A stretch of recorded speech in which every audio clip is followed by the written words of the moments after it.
How's it going, ladies and gentlemen? I got a great topic to discuss today. It is the taillights and the brake lights on the brand new 2022 and 2023 Bolt EV and EUV. This has been a topic of discussion that I've seen in my comments on my channel, on some of my Bolt videos, as well as in forum boards and in other articles and videos and things of this nature. And the reason being, people question why the brake lights are the lower portion lights on the back end of the Bolt and not the higher, more traditional tail light bulbs, which we will look at on the car in this video. So getting straight to the point, here is the back of my Chevrolet Bolt EUV. As you can see here, you do have a high mount stoplight. You also have a set of tail lights. You have your brake lights, which are down lower on the bumper portion, and you have two reflectors. Now, all of these things are required by the federal government, right? They have regulations that are put in place. Some of the stuff going back to the 60s and 70s. I think the high mount brake light was in like 1985 or 1986. So there is requirements that manufacturers have to follow when putting brake lights, illumination, tail lights, all those sort of things on the back of a vehicle. So in this graphic here, what you'll notice is I put a red box and square around the area in which the lights would have to be placed. Now, the regulations state that you have to have two tail lights and two stop lights in red on the back of a vehicle. You have to have one on each side of the center line of the vehicle, and you have to have them at the same height. So as we look here at this graphic, I put a center line and I put a little red box around the vehicle. Now, the box represents the measurements of where they have to be. So tail lights, brake lights can be no lower than 15 inches off the ground as the vehicle sits under its own weight. They could also not be any higher than 72 inches on the vehicle. Now, the Bolt is like 63.5 inches tall, so obviously the 72 inches doesn't really play a part. But as you can see here, the brake lights, which are the lower portion lights in the bumper, are well above the 15-inch requirement. As you can see here, the brake lights are basically about 28 inches, give or take, above the ground, again, while the vehicle's sitting under its own weight. Now, although I don't have an answer of why the designers decided to do this when they designed this car and they designed the function of the taillights and the brake lights, I just wanted to basically show you this way you can rest assured that it is well within the requirements required by the federal government as to be safe. You know, so you have your brake lights, which are the lower portion. You also have your high mount stoplight as well, which is going to give you that extra visibility as vehicles are coming close to you. Now, the reason I'm bringing this up is because I've seen people comment that they almost got rear-ended, or you know, they think that people can't see their brake lights in time. And you know, I don't necessarily think that that would be the problem, because if you can't see somebody's brake, I mean, first of all, you'd have to be driving pretty close to somebody to not be able to see their brake lights. Let's find out.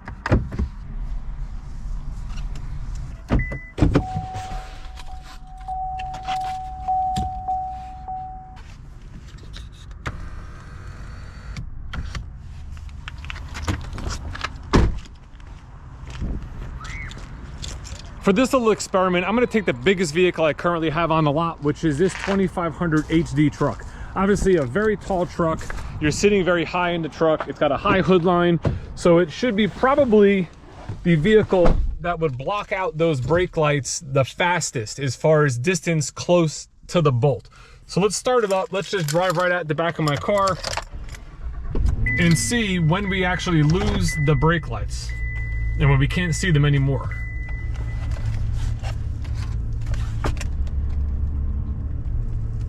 All right, so here we go. I already lost them. All right, I'm gonna put this camera as like right in front of my eye, how I'm sitting in this truck, and I can see the brake lights there. That's about as far away as you'd have to be. So let's see what we got here. We basically have what I would call maybe one car length. And I just went on Google here, and I was curious to see what Google said. I put, how many car lengths apart should you drive? If you want to be a safe driver, try to keep at least one car length for every 10 miles per hour you drive. So basically, one car length is right here in front of us at 10 miles an hour. So the question would be, if you were driving this truck, would you drive this close to another car at about 10 miles an hour? And you probably would. Like if you were in traffic or if you were in city type driving and you were doing 10 miles an hour or so, I would imagine that this is about the distance you would be from the car in front of you. And yes, this truck is very tall. The Bolt is a little bit of a smaller vehicle. You do still see the high mount stoplight up top, which is right there. And this is about the distance you can see the lower portion of the brake lights. Now this is at 10 miles an hour. So let's say you're driving 20 miles an hour, you're gonna want at least two car lengths. So let's back up to my estimation of about 2 car lengths, probably right here. That would be the distance we would be. And as you can see here, we can actually see the entire vehicle. Like there's no way you could say that you wouldn't be able to see the brake lights or the vehicle itself stopping if you were driving at about 20 miles an hour at about 2 car lengths worth of distance. You can't just rely on the brake lights of the car in front of you. You have to pay attention, and obviously you can see the entire car. So if the car is getting closer, even if you were lower and you don't see the brake lights, you'll see the high mount one, but if you didn't see the lower portion of the brake lights, you should still stop in time. So if somebody's worried about being rear-ended because of where the brake lights are placed, all I can say is it's probably not the brake lights' fault. It's probably the fault of the driver of the car behind you. Now, another thing that's pretty important that we can discuss, this truck does not have it, but a lot of vehicles do have what's called forward collision alert, where if a vehicle is approaching your vehicle as you're stopping and they're not showing signs of stopping, it's going to basically alert them. It's going to beep and it's going to flash red lights along the lower portion of the window. Most Chevrolet vehicles have that feature. It's almost like a set of brake lights in your car for the car in front of you. Let's turn the tail lights on here as well. So we'll have all the lights illuminated on the back of the vehicle and take a look at it. So here you can see our tail lights are now lit. Our brake lights are now lit down at the bottom. Now the one problem I do have, and I'm not defending this setup in any way. Quite frankly, I would have liked to see these be the turn signals, the brake lights, maybe a nice sequential turn signal, something like that, because these lights up on top here do nothing but illuminate at night. They're just tail lights. The ones on the bottom, like we're discussing, are your brake lights, and they're also your turn signals. So if I put on my left turn signal and we come to the back of the vehicle here, you're going to notice that the one on the bottom here on the left hand side is blinking completely off and back on. The one on the right obviously is staying on because our brake is applied. If the brakes weren't on at all, obviously just the turn signal would illuminate. Again, I'm not sure why the designers decided to go this route. However, it does function. It is well within spec.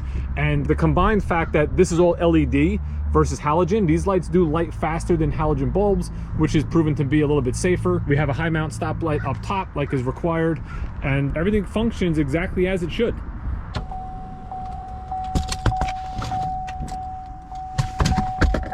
Another thing I want to point out, which is very important, is the brake lights, right? They come on when you're using one pedal driving. So this is a question that comes up a lot. If you drive in one pedal driving by activating this button here, what happens is as you let go of the throttle, the vehicle is going to slow down. It's going to use regenerative braking to slow the vehicle down to a stop. Now, it's all programmed by the computer. The brake lights will illuminate when you're using that feature. They will also illuminate when you're using Regen On Demand paddle, which is right here. You press and hold this, you can slow the vehicle down.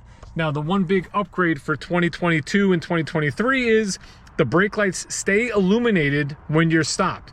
So if I was to go into drive, I'm in one pedal, I'm going to accelerate, I can come to a complete stop. Now you'll notice my feet are not on the pedals.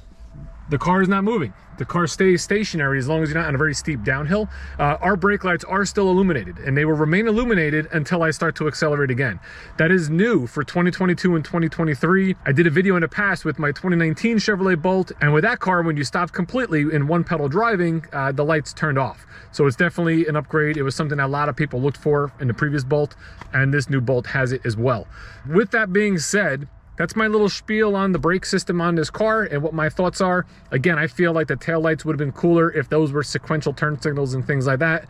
But personally, me, I drive the car every day. I have no worries that that braking system is not going to illuminate and do its job and allow the drivers behind me to know that I'm stopping, unless they're driving extremely close to me. If you have any comments, questions, concerns, input that you want to add to this video, please put it down in the comments. I'll read through them and we'll get some discussions going.